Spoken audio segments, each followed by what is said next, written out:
Aí, Leia, uma inovação nessa quinta edição.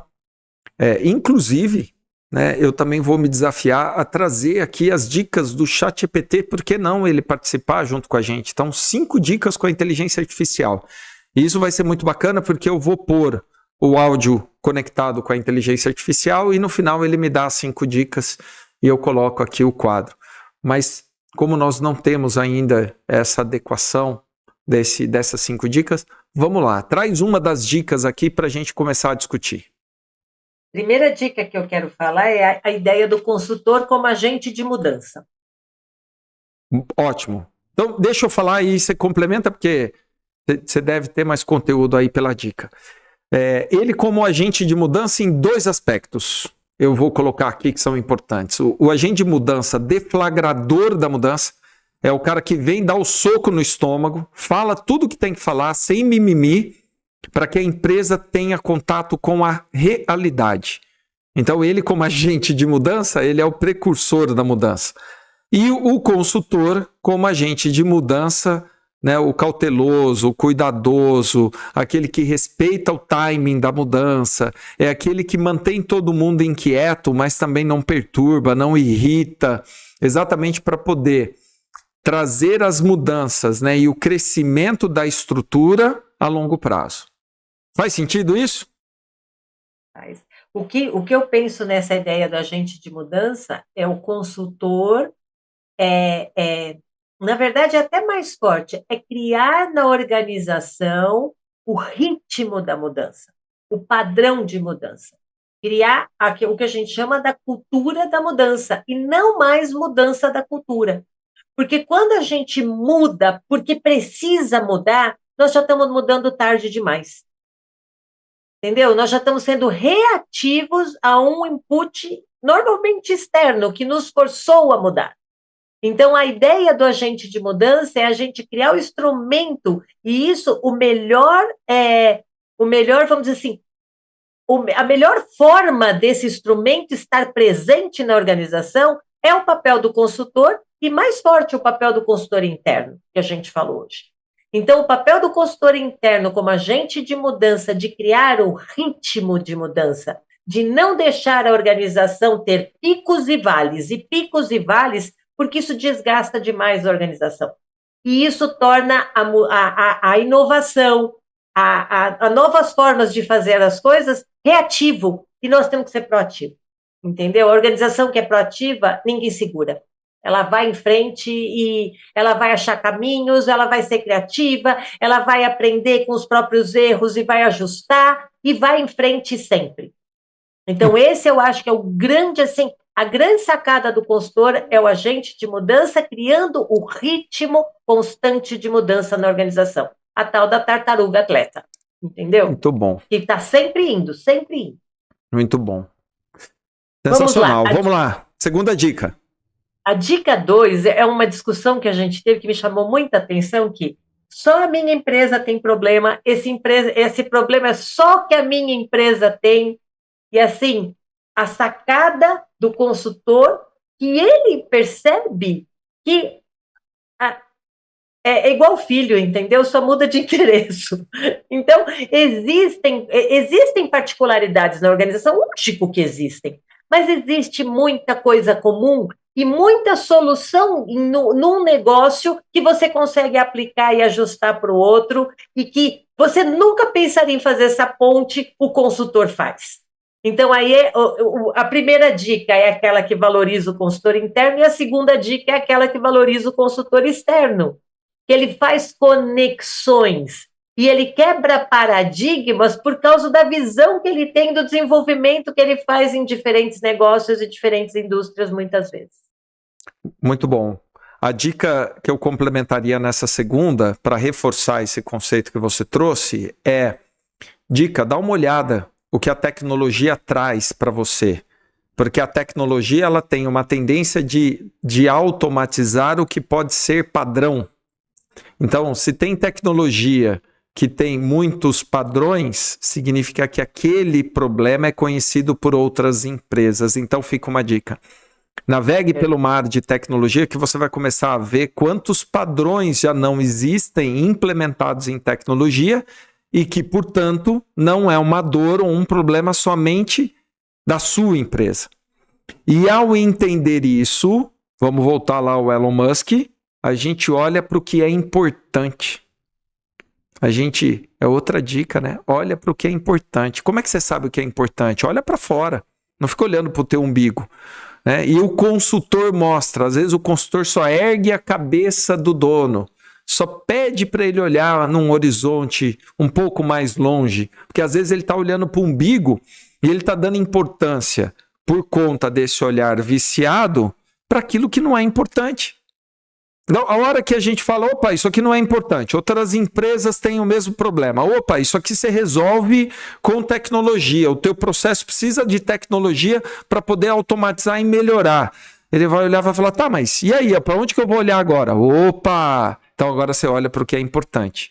E aí é o papel do consultor externo trazer esse olhar de fora para que ele perceba. Sensacional, Leia, muito bom. Perfeito, perfeito. Terceira dica, aquele foco no resultado, que está amarrado com isso que você falou. Então, no fundo, essa terceira dica já é isso que você falou. Resgata o que é de fato importante.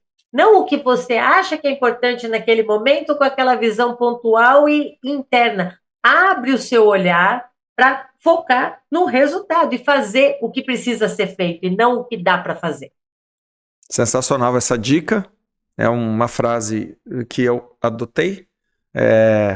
Eu posso dizer que é minha, mas também não, até onde eu pesquisei, eu não sei se é de alguém. Se for alguém e estiver assistindo o nosso webinar, por favor, pode se manifestar, a gente se retrata aqui ao vivo, né?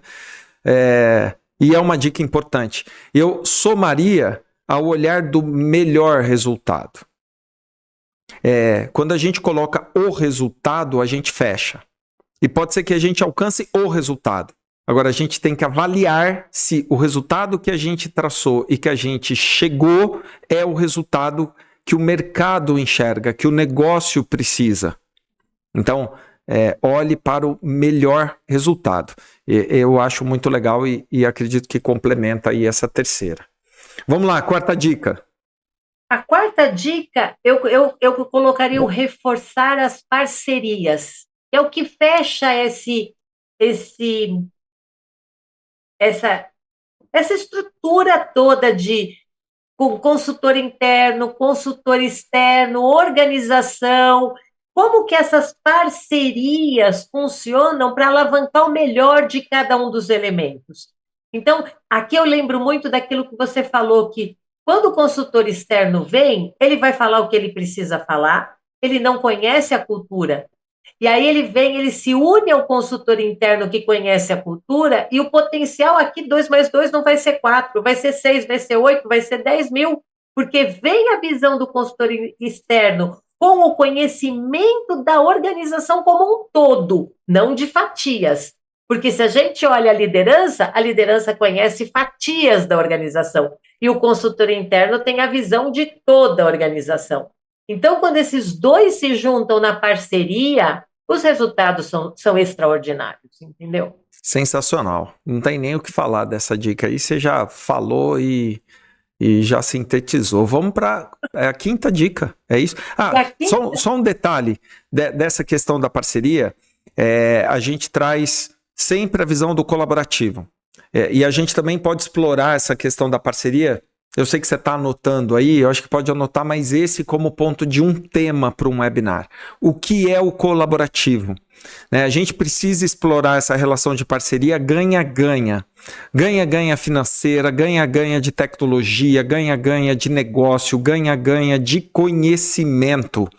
Quando a gente traz os objetivos de ganho, que é um conceito muito bacana na cadeia, no supply chain, de fornecimento de abastecimento, parceiro é parceiro. Parceiro não é o fornecedor que você paga. Esse cara não é o parceiro. Esse cara está conectado com você pelo dinheiro. E quando a gente fala de parceiro, a gente está falando de parceiro de negócio, propósito de entrega de resultado. É o cara que vai compartilhar com você a boa ideia que ele teve, porque ele sabe que sozinho ele não chega no resultado final. Então ele melhora o dele, mas ele também apoia a melhora do outro, né? Isso é parceiro. Então acho que a gente pode trazer isso como um outro webinar, mas complementando aí a quarta dica. Só um pedacinho que me chamou a atenção, até por uma experiência que eu tive hoje numa conversa.